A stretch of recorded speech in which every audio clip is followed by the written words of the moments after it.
मुझे पता है ये आंसू घुटनों के दर्द के नहीं है, दिल के दर्द के हैं।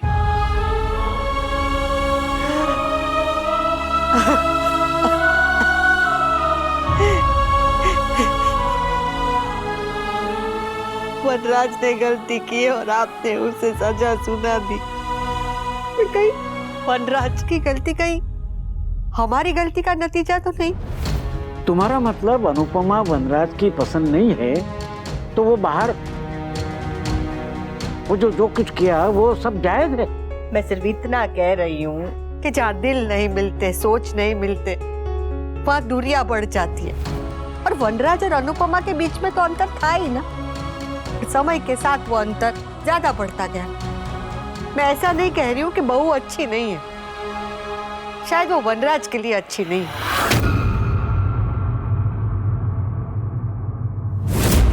क्योंकि वो उसके जैसी नहीं है।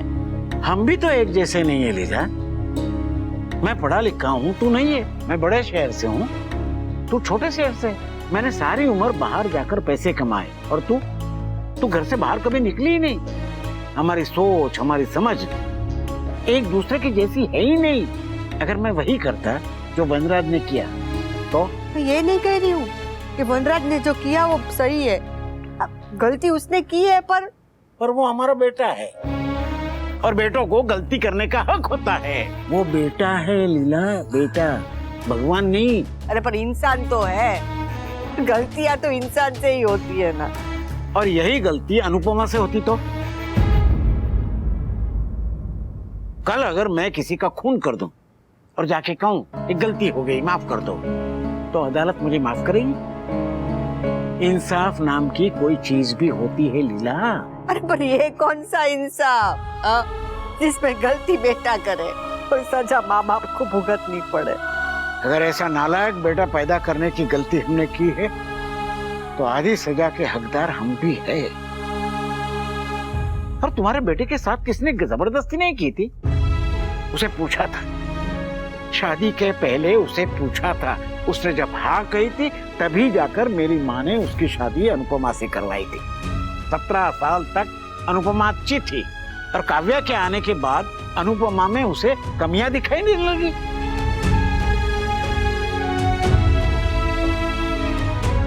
बस कर लीला, बस कर। तुम्हारे रोने से वो नालायक वापस आने वाला नहीं है। अगर वो सुधरने वाला होता तो शादी के दिन जब अनुपमा ने उसे काव्या के साथ देखा उसके बाद ही वो संभल जाता। दो नाव में सवार हमेशा डूबता ही है। आपकी सारी बातें सही है पर इस माँ के दिल को कैसे समझाओ? समझाना पड़ेगा लीला, समझाना पड़ेगा। मानता हूँ कि माँ का दुख सबसे बड़ा होता है पर बहू का दुख भी छोटा नहीं है। उस टूटे हुए दिल को और मत तोड़ो। अरे दिल तो उसका भी टूटा और मेरा भी, और फर्क सिर्फ इतना है कि मेरे दिल का टुकड़ा बहुत दूर जा चुका है, बहुत दूर।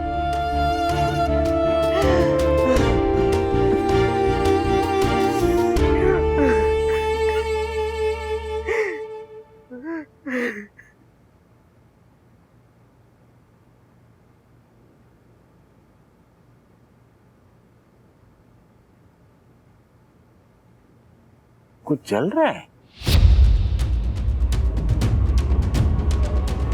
अरे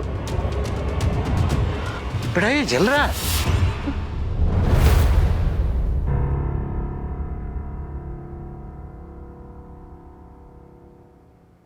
देखिए ना बापूजी, हर चीज जल रही है। तेल जल रहे हैं, घर जल रहा है, सब मेरी वजह से। आग जब घर में लगे तो सिर्फ सामान जलता है, जब रिश्तों में लगे तो खुशियां जल जाती हैं। हमारी खुशियां भी चल रही है पर यह आग तूने नहीं लगाई, इसलिए अपने आप को दोष मत दे।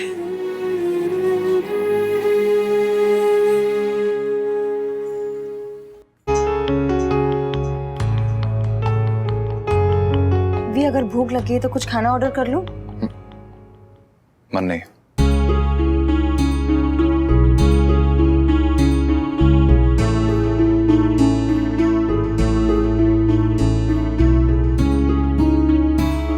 Coffee thank you.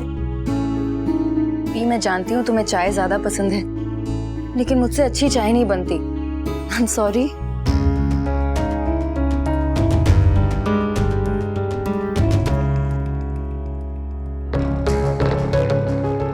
एक बात पूछूं? तुम गुस्से में मेरे पास आए हो, कहीं गुस्सा उतरते तुम वापस तो नहीं चले जाओगे ना? मैंने फैसला किया है कि वनराज अब मेरे घर में नहीं रहेगा। आपने हम सबका दिल तोड़ा है पापा, और जो आपने किया है ना, उसके बाद मैं आपको जिंदगी भर माफ नहीं कर सकता। चलोगी बेटा?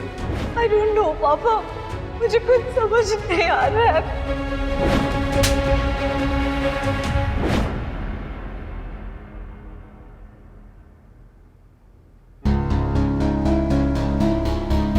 मैंने घर गुस्से में छोड़ा, लेकिन मैं तुम्हारे पास आया हूं बिकॉज आई लव यू। आया गुस्से में जरूर था, लेकिन लाया तुम्हारा प्यार है। कई बार लोग गुस्से में डिसीजन ले लेते हैं लेकिन बाद में पछताते हैं, लेकिन मैं उनमें से नहीं हूं। वनराज शाह ने जो एक बार डिसाइड कर लिया वो कर लिया।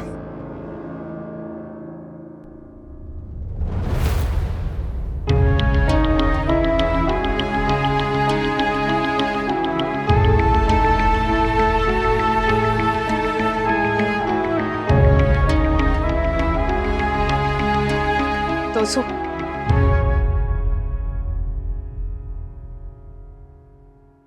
आई नो कि अब मेरी और किंजल की शादी नहीं हो सकती, इसलिए मैंने अंगूठी वहां रख दी। आप चाहें तो इसे बेच सकती हैं। ऐसा क्यों कह रहे तोसु? सच ही तो कह रहा हूं मम्मी। पापा ने गलती की, राखी आंटी ने, बापूजी ने, आपने अपना डिसीजन सुना दिया। आप में से किसी ने भी मेरे और किंजल के बारे में नहीं सोचा। गलती किसी और ने की और सजा मैं और किंजल भुगत रहे हैं। लोगों के पेरेंट्स उनके रिश्ते जोड़ते हैं, और मेरे पेरेंट्स की वजह से मेरा जुड़ा हुआ रिश्ता टूट गया। एक मिनट तोसु।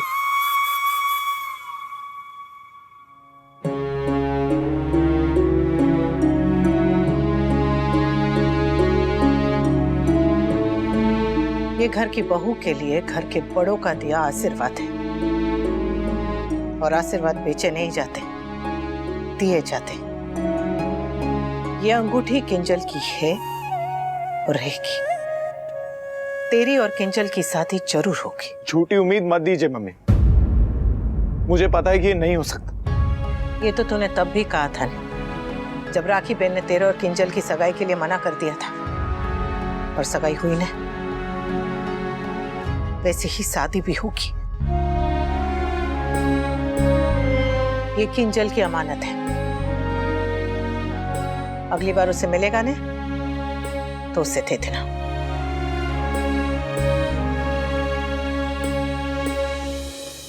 तेरी हिम्मत कैसे हुई